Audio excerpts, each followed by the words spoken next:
Probably the worst thing you can do if you want to get lean is cardio. Most people have a lot more fat to lose than they realize to get to a lean body composition where they've got definition, maybe a six pack that they're really happy with. Even if you are at a weight that you consider healthy and normal looking. And by extension, what that means is that because you have so much fat to lose, you also have a hell of a lot of muscle that you need to build in order to be as lean as you want, still within your healthy weight range. Let's say you're an 85 kilo male at 25% body fat. That means to cut down to 10% body fat, where you've got clear abs and are ripped, you would need to get down to 71 kilos, assuming you lost no muscle along the way, you did things well. And assuming you're reasonably comfortable with your body weight here, that is a huge reduction in your overall size. Contrast that to if you also built 5 kilograms of muscle, then you would be able to sit at 77 kilos and still be 10% body fat, which is a big difference in how you're going to look as well as how you're going to feel at the same body composition. Because the heavier you can be at a certain body composition, the easier it's going to be to maintain it, the lower your appetite's going to be, the more your body will work with you to stay there,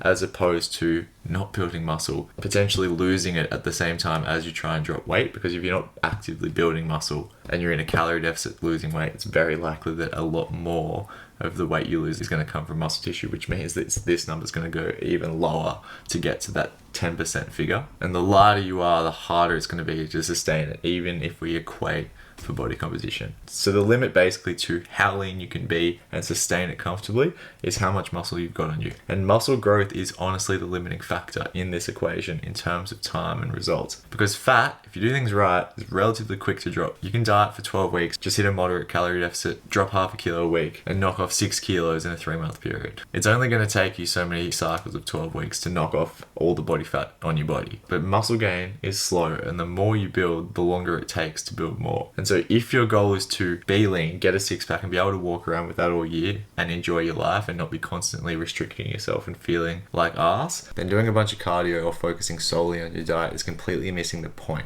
Your priority really needs to be doing heavy strength training, packing on as much muscle mass as you can, as soon as you can. Now, it only needs to take 40 minutes a week. Training itself does not have to be an extensive task. The limit here is not how much work you do, but when you start, because ultimately, if you train well, you hit your protein target. The limit to all of this is not you, it's your body's own ability to build muscle tissue. So the sooner you can start that process and do it effectively, the sooner you're going to have the muscles you need to be super ripped at a healthy weight and enjoying the most cuts out of abs on the beach.